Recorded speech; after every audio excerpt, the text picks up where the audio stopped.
अगर तुम्हारी लाइफ में सब कुछ सही चल रहा हो तो तुम बस एक बार ये मांगा पढ़ लो, तुम्हारी इस पीसफुल लाइफ के घोड़े लग जाएंगे। लिटरली इस वीडियो को बनाने के चक्कर में मेरा क्रोम काम नहीं किया तो एडिटिंग ऐप ने धोखा दे दिया, मेरी प्रोजेक्ट फाइल करप्ट हो गई, इवन मेरे घर की लाइट भी चली गई। साला लॉयड जो इसकी पॉपुलैरिटी बढ़ाने की कोशिश करता है ये उसके साथ भी स्कैम कर देता है। वीडियो शुरू होती है विद चैप्टर 157। जब लॉयड को सारे मटेरियल मिल जाते हैं तो वो ज्वेल ऑफ ट्रुथ को बनाने के लिए एक अच्छी जगह देखता है। सीन शिफ्ट होता है एक लेक जिसका नाम है कपूगा। ये वही लेक है जहाँ बेबियोंग रहता था। लॉयड इस लेक के मालिक से पूछता है क्या मैं यहाँ कुछ बिल्ड कर सकता हूँ, जो कि अपना बेबियोंग ही है। बेबियोंग स्माइली फेस के साथ बोलता है बेबियोंग। लॉयड इस जगह को स्कैन करने के लिए पानी के अंदर जाता है और अपना सिमुलेशन मोड ऑन कर देता है और देखता है कि सब कुछ ठीक है या नहीं। और उसे एक चीज पॉइंट आउट होती है कि जब ज्वेल ऑफ ट्रुथ अपना माना रिलीज करेगा तो एक वाटर टॉर्नेडो बनेगा और उससे पूरा फ्रंटियर स्टेट ही उड़ जाएगा। इससे लॉयड बहुत फ्रस्ट्रेशन में चला जाता है। जेवियर उससे पूछता है क्या हुआ, सब ठीक तो है, और लॉयड चिल्ला के बोलता है यार मुझे मेरी चैन भरी रिटायरमेंट कब मिलेगी। इसके बाद लॉयड जेवियर से बोलता है अभी के लिए तुम छुट्टी पर हो जब तक मैं एक चीज पॉइंट आउट नहीं कर लेता। और लॉयड अपने मन में बोलता है मुझे वो चीज जल्दी ही फिगर आउट करनी होगी। जेवियर विलेज में टहलने के लिए निकल जाता है। आगे चल के जेवियर देखता है एक एल्फ और एक और अपने धुन में लगे पड़े हैं। और जरा तुम ये बोर्ड देखो, इस पे साफ बना हुआ है कि जगह लव बर्ड्स के लिए नहीं है, फिर भी साले अपनी धुन बजा रहे हैं। पक्का ये बोर्ड लॉयड नहीं लगाया होगा। क्या बोला तो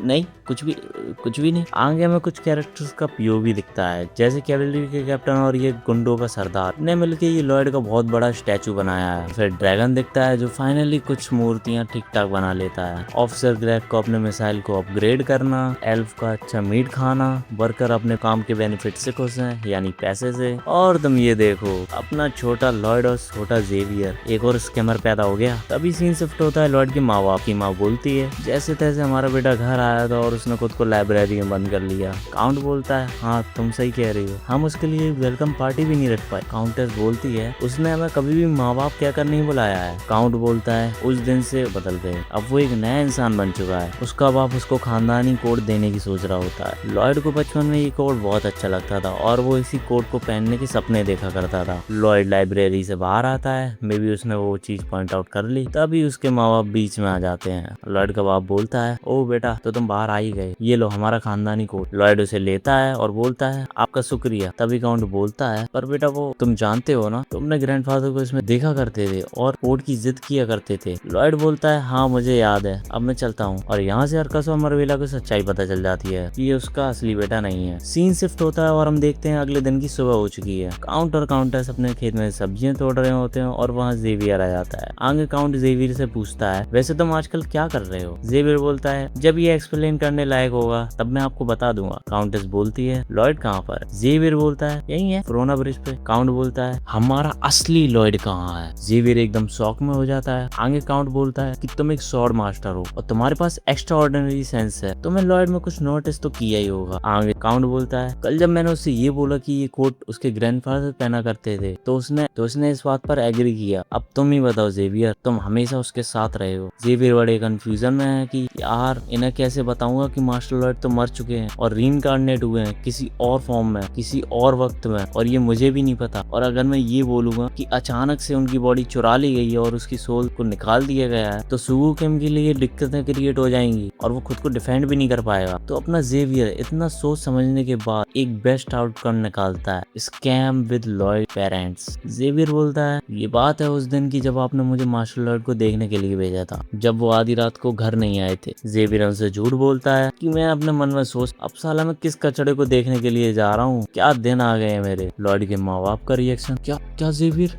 तुमने ऐसा बोला। जेवियर बोलता है उसने मुझे बहुत गंदी तरीके से ट्रीट किया है, इवन उसने मेरी शॉट तोड़ दी जो आपने मुझे दी थी। इतना सब होने के बाद मेरे लिए उसकी इज्जत खत्म हो चुकी थी। लॉयड्स के पेरेंट्स रोते हुए बोलते हैं ओ हमें कोई आइडिया नहीं था। आगे जेवियर बोलता है मुझे वो रास्ते में मिल गए। मास्टर लॉयड ने मुझसे बोला कि चलो घर चलते हैं, लेकिन एक सेकंड तेरे पास तो घर ही नहीं है, चल मैं चलता हूँ, तू पड़ा रही किसी जगह पे। ये सुन के मुझे गुस्सा आता है और मैं शॉट का बैक साइड मास्टर लॉयड में सर में मार देता हूँ। लॉयड के माँ बाप का रिएक्शन। फिर मैंने सोचा कि अब मैं क्या करूँ, शायद मुझे इसे उठाना चाहिए। जब मैंने उसे उठाया तो उनके सर पे चोट आ गई और इसकी वजह से उनकी पर्सनैलिटी चेंज हो गई और बस यही सब हुआ था। साला जेवियर इतने पे नहीं रुकता, आगे ही एक्टिंग करता है और वो अपनी शॉट निकालता है और बोलता है मैंने अपने मास्टर के बेटे को मारकर बहुत बड़ा गुनाह किया, शायद अब मुझे मर जाना चाहिए। और वो शॉट को अपने अंदर मारने की एक्टिंग करने लगता है। अर्कस और मरवेला उसे रोकते हैं। रोक भी किसे रहे हो, साला मरने का नाटक कर रहा है। तभी पीछे से लॉर्ड आ जाता है जो ऑब्वियसली इसकी बात सुन रहा होता है। वो बोलता है माय लॉर्ड मेरे पास एक अर्जेंट न्यूज है। काउंट बोलता है अच्छा वो क्या है। लॉर्ड बोलता है चलिए मैं आपको अंदर बताता हूँ। लॉर्ड जेवियर की तरफ बढ़ता है और जेवियर से बोलता है तू इतना अच्छा कैसे बन गया इन चीजों में। जेवियर बोलता है क्योंकि मैं एक काबिल इंसान से जो सीख रहा हूँ और वो इंसान साला लॉर्ड ही है। लॉर्ड से इन्फ्लुएंस होके स्कैम करना सीख गया लौंडा। ओके तो आज के लिए इतना ही, मिलते हैं अगली वीडियो में,